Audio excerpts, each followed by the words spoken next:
Hello friends, I'm Indu Kaushal. Welcome you all in my YouTube channel Let's Study from Home. So friends, how are you all? I'm sure you all are very fine at your places. तो friends आपको एक picture नज़र आ रही होगी ना, आप सोच रहे होंगे कैसी पिक्चर है। देखिए कितनी ही ब्यूटीफुल पिक्चर है। ये महाराष्ट्र की वर्ली शैली से बनी हुई चित्र है।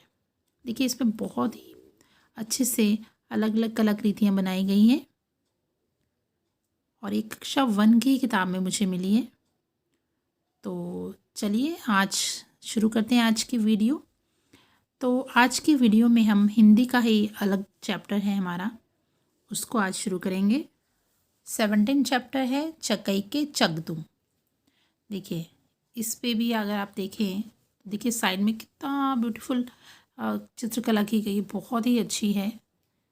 और बच्चे को दिखाइए और उससे पहले पूछिए कि उसको क्या क्या नज़र आ रहा है इसमें, उसको खुद एक्सप्लेन करने दीजिए, तो उसको इंटरेस्ट आएगा कि हाँ इस कविता में भी इंटरेस्ट आएगा। तो चलिए शुरू करते हैं। चकई के चकदुम। चकई के चकदुम है क्या? ये खेल है जो इसमें कवि बच्चों को खेलने के लिए कह रहा है। तो चलिए शुरू करते हैं। चकई के चकदुम, चकई के चकदुम, गाँव की मड़ैया साथ रहे हम तुम। चकई के चकदुम, चकई के चकदुम, गवाले की गैया दूध पिए हम तुम। तो इसमें जो कवि है वो बच्चों को बोलता है कि चकई के चकदुम, चकई के चकदुम, गांव की मड़ैया साथ रहे हम तुम। मड़ैया मीन्स झोंपड़ी, ठीक है। तो वो कहता है कि चलो हम कहाँ चलते हैं, गेम खेलते हैं। और कहाँ? गांव में। कि हम तो मिलकर गांव की झोपड़ी में रहेंगे और क्या करेंगे? गवाले की गैया, यानी गवाले मीन्स जो गाय को चराते हैं ना, गवाले की गाय का दूध चल मिलकर पियेंगे। और आगे वो क्या कहता है, चलें आगे देखते हैं। चकई के चकदुम, चकई के चकदुम, कागज़ की नैया पार करें हम तुम।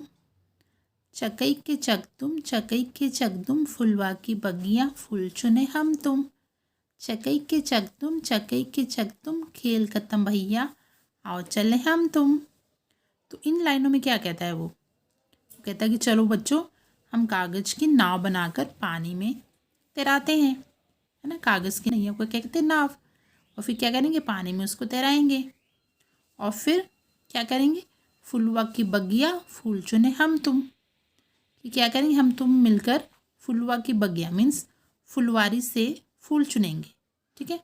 जहाँ पे फ्लावर्स होते हैं ना गार्डन में बहुत सारे, वहाँ पर जाएंगे और क्या करेंगे? फूल चुनेंगे। और लास्ट में क्या कहता है कि खेल खत्म भैया आओ चले हम तुम। कि अब जब लास्ट में वो कहता है चलो गेम ख़त्म हो गया, अब कहाँ चलते हैं? अपने अपने घर जाते हैं, है ना। तो देखा आपने, ये छोटी सी एक कविता है चक्की के चकदुम, बोलने में भी अच्छी लगती है और कितने अच्छे से उन्होंने गेम को बताया है और गांव के बारे में बताया है। तो मुझे तो बहुत अच्छी लगी और आई एम श्योर आपको भी अच्छी लगी होगी, और जिनकी ये बुक्स में है उनको समझ में आई होगी। तो इससे रिलेटेड ही आगे जो मैंने अभी आपको स्टार्टिंग में पेज दिखाया था वही है।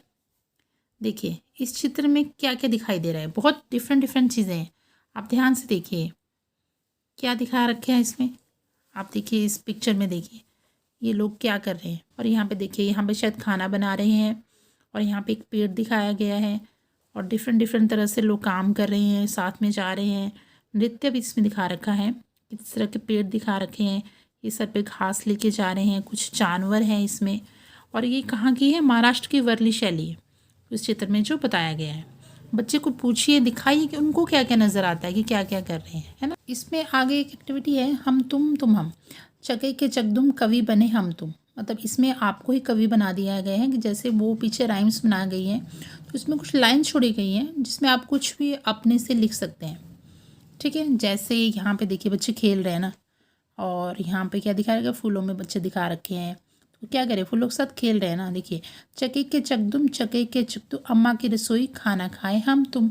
चकई के चकदुम, चकई के चकदुम, फुलवारी में फूलों के संग खेल रहे हम तुम, ये बच्चे खेल रहे थे, इन्होंने इसको यूज़ कर लिया है। चकई के चकदुम, चकई के चकदुम, चकई के चकदुम, चकई के चकदुम। बस ये इतना सही है, आप चाहे ऐसे भी कर सकते हैं। और यहाँ पे कुछ लाइनें हैं, उससे रिलेटेड आपको यहाँ पे तस्वीर बनानी है। ठीक है, कागज़ की नैया पार करें हम तुम, तो आप इसको ऐसे नाव बना सकते हैं, चाहे तो साइड में बच्चे भी दिखा सकते हैं। ठीक है, बच्चे भी दिखाइए, जैसे आपको ठीक लगता है बच्चे से बनवाइए, हेल्प कीजिए। ठीक है, आगे देखते हैं। आगे ये चैप्टर यहीं तक था 17 तक। इसमें प्रश्न उत्तर भी आ सकते हैं, जैसे कि इस कविता में कवि कहाँ जाने को कहता है, कहाँ जाने को कहता है, गांव में जाने को कहता है। और क्या कौन सी खेल खेलने के लिए कहता है, चके के चकदुम। तो कौन सा खेल, चके के चकदुम। और इसमें और क्या क्या कहता है कवि, आपने जो लाइन है उसमें से आएगा, जैसे कि वो क्या पीने को कहता है, क्या पीने को कहता है, वो गाय का दूध पीने को कहता है। और फूल कहाँ से चुगने के लिए कहता है, वो फुलवारी से, है ना। और इसमें जो कठिन शब्द आते हैं, जैसे मैंने पहले बताया, जो आपको मुश्किल लगते हैं शब्द, आपको वो बार बार लिखें, अंडरलाइन करें, आपको आ जाएंगे। ठीक है, तो 17 चैप्टर भी हम कंप्लीट करते हैं। और नेक्स्ट है हमारा 18, छोटी का कमाल। चलिए इसको भी शुरू करते हैं। छोटी मीन्स इस लड़की का नाम क्या है, छोटी। और ये कौन है, समर सिंह। इसका नाम क्या है, समर सिंह। समर सिंह थे बहुत अकड़ते, छोटी कितनी छोटी।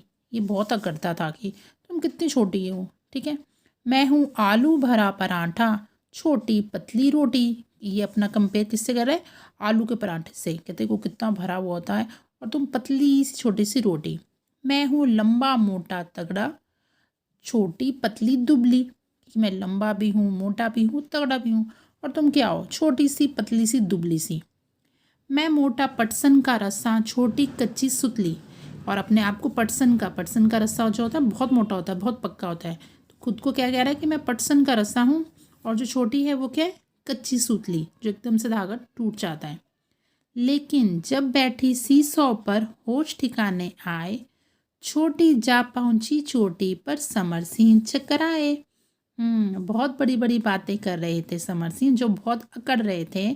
जब वो सीसौ में बैठे तो क्या हुआ, तो उसका जो होश थे वो ठिकाने आए।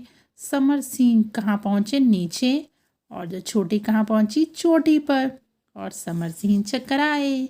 दिखा इन्होंने कितना घमंड किया था, छोटी को बार बार कह रहे थे तुम छोटी हो, छोटी पतली रोटी हो, छोटी कितनी छोटी हो, छोटी पतली दुबली हो, छोटी कच्ची सुतली हो। लेकिन होश ठिकाने कब आए, जब छोटी पहुंची चोटी पर। देखा कितनी अच्छी सी और प्यारी सी कविता है, मुझे तो बहुत अच्छी लगी, पढ़ने में भी और समझाने में भी। आई एम श्योर आपको भी अच्छी लगी होगी और समझ आई होगी। तो ये कैसे थे, अकड़ने वाले, है ना। आगे ही देखते हैं कि इसमें आगे क्या दिया गया है। हाँ जी, आगे दिया गया है, पहुँचेगा कौन चोटी पर। मोटा तगड़ा समर सिंह नीचे रह गया और पतली दुबली छोटी ऊपर पहुंच गई। अब आपको बताना है कि इनमें से कौन ऊपर जाएगा और कौन नीचे रह जाएगा। देखिए, अब यहाँ एलिफेंट और ये क्या है, माउस है। तो अगर ये सी शॉप में बैठेंगे तो कौन नीचे रहेगा और कौन ऊपर जाएगा। जी हाँ, ये जो है हैवी जो होगा वो कहाँ रहेगा, नीचे। और जो स्मॉल होगा वो कहाँ जाएगा, ऊपर। और यहाँ पे देखिए कैट, सुहानी कैट कहाँ जाएगी, ऊपर। और लॉयन नीचे। जो जितना बलवान है, अकड़ते हैं, वो नीचे रह जाएंगे। और जो स्मॉल, जिनको छोटा समझते हैं, वो कहाँ, चोटी पर पहुँच जाएंगे। ठीक है, और यहाँ पर आप बैठना और अपनी फ्रेंड को बिठाना। फिर जो आप दोनों में से कोई ज़्यादा हेल्दी होगा वो नीचे रह जाएगा। लेकिन आपको सीसो चलाना आता है ना, कैसे पैर यूज़ करके चलाते, तो बारी बारी से आप कर सकते हैं। ठीक है, और इसमें लास्ट में है गोला लगाओ। समर सिंह बहुत अकड़ते थे, इनमें से कौन कौन अकड़ेगा, ये आप बच्चे से पूछिए, और जो वो आंसर देता है उस हिसाब से सर्कल कीजिए। देखिए, इसमें से काफ़ी प्रश्न पूछे जा सकते हैं। समर सिंह क्या करते थे, समर सिंह अकड़ते थे, है ना। और क्या था, हाँ, मोटा तगड़ा समर सिंह कहाँ रह गया, कहाँ रह गया था, वो नीचे रह गया था। और ऊंची चोटी पर कौन पहुंच गया था, छोटी पहुंच गई थी। और भी पूछ सकते हैं कि छोटी को किस से कंपेयर किया गया था, तो आप बता सकते हैं पतली रोटी, कच्ची सूतली, है ना। तो जैसे आपके अध्यापक आपको बताते हैं प्रश्न उत्तर, वैसे इसमें से निकल सकते हैं, खाली स्थान बन सकते हैं। और कठिन शब्द आप अपने आप जो आपको कठिन लगते हैं लिखने में पढ़ने में, उनको बार बार लिखिए और रिवाइज कीजिए, आपको वो फिर ईजी लगेंगे। ठीक है, तो ये हमारा 18 चैप्टर भी कंप्लीट होता है। नेक्स्ट वीडियो में हम नेक्स्ट चैप्टर के साथ मिलेंगे, तब तक के लिए धन्यवाद।